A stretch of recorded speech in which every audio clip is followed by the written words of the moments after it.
Hey, Ian from the fourth place here. You're going to see two kinds of videos here with the name, no, there, D&D 101. You're going to see whole episodes that are done live, sometimes with a guest, sometimes with a bigger topic, where I talk through some longer process. And you're going to see some of those are going to take on some of the smaller bits and pieces as well. But I also want to do some really short videos to explain just basic concepts so you can go find the one thing you need to know. And start to learn D&D without it being too overwhelming. So today I'm going to talk about something that you're going to get asked about a lot. Your DM is sometimes going to say, make a roll. They might say, make an attack roll, or make an arcana roll, or make a acrobatics roll with advantage. Very common things. I'm going to explain that they're pretty simple things to do. So you're going to have a character.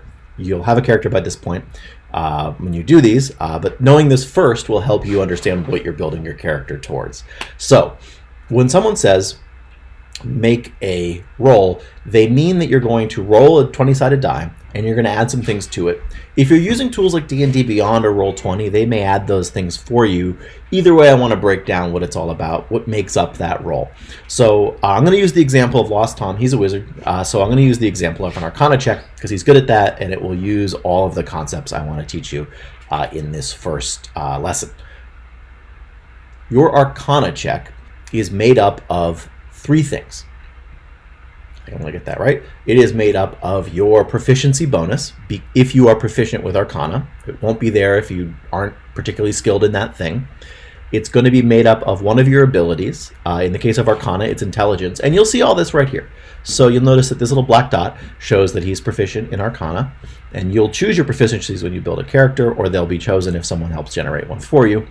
The name of the skill and the attribute that it's based on. So Arcana is a skill based on intelligence. So this +6 that Lost Tom has in Arcana is made up of, and this is pretty simple, the +3 from his intelligence score and another +3 from something called his proficiency bonus. That's shown right here.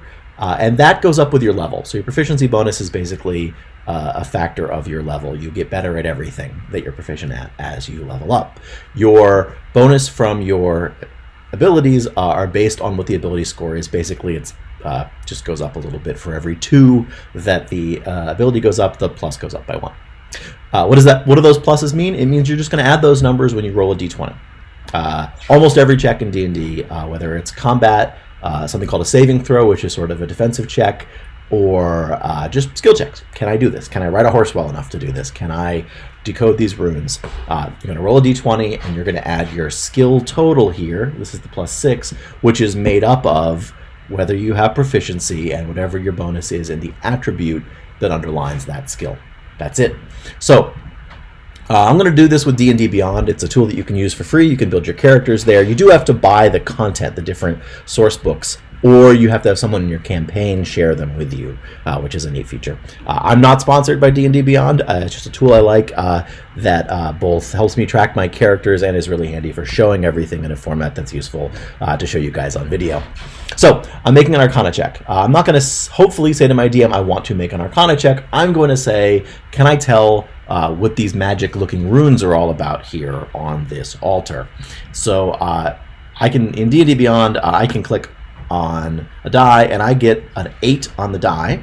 D&D Beyond does the math for me, so it adds that +3 and another +3, which is this +6, to show me that I got a 14.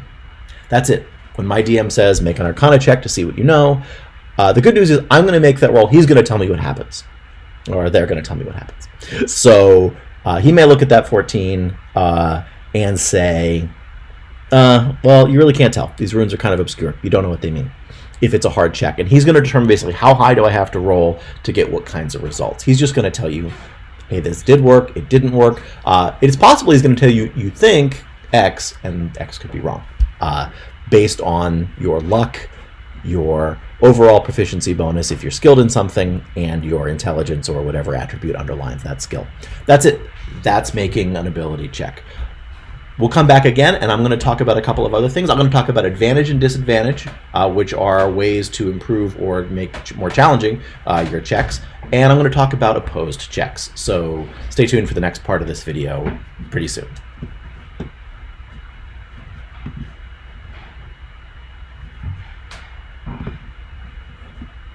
if I can ever stop it. Bye now.